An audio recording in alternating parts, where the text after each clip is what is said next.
অভ্যন্তরীণ বিষয়ে বিদেশিদের হস্তক্ষেপ চায় না বিএনপি নেতৃত্বাধীন নতুন সরকার। যুক্তরাষ্ট্র ও ইউরোপের রাষ্ট্রদূতদের সঙ্গে সৌজন্য সাক্ষাতে এই বার্তা দিয়েছেন পররাষ্ট্রমন্ত্রী খলিলুর রহমান। বাংলাদেশ পারস্পরিক মর্যাদা আর স্বার্থ রক্ষার সম্পর্ক চায় বলেও জানান তিনি। নতুন সরকার গঠনের পর রবিবার থেকে পররাষ্ট্র মন্ত্রণালয়ে সৌজন্য সাক্ষাতে আসছেন ঢাকায় নিযুক্ত বিভিন্ন দেশের রাষ্ট্রদূত ও হাইকমিশনাররা। সোমবার সকালে প্রথম অতিথি মার্কিন রাষ্ট্রদূত ব্রেন্ট ক্রিস্টেনসেন।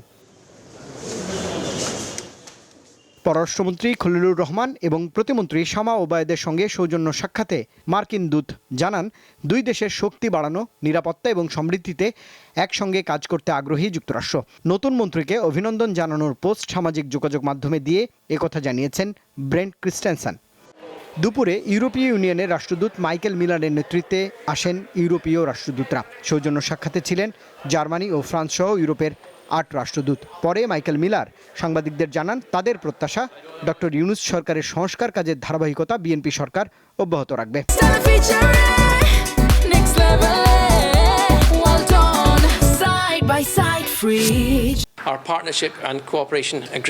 আইন ও বিচার সহ বিভিন্ন খাতে বিগত সরকারের সংস্কারের ধারাবাহিকতা বর্তমান সরকার অব্যাহত রাখবে বলে আমরা আশা করছি।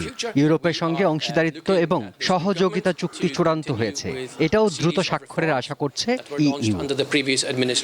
সাংবাদিকদের পররাষ্ট্রমন্ত্রী খলিলুর রহমান বলেন, গত 2 দিনে রাষ্ট্রদূতদের কাছে তিনি নতুন সরকারের নীতি তুলে ধরেছেন। আমরা বলেছি যে আমাদের মোটো হচ্ছে বাংলাদেশ ফার্স্ট, সবার উপরে বাংলাদেশ, এবং আমরা স্বাধীনতা, সার্বভৌমত্ব, পরস্পরের আভ্যন্তরীণ ব্যাপারে হস্তক্ষেপ না করা এবং পারস্পরিক ন্যাশনাল ডিগনিটি বা জাতীয় মর্যাদা, এই সব মূলনীতির ওপর আমাদের কার্যক্রম প্রতিষ্ঠিত থাকবে।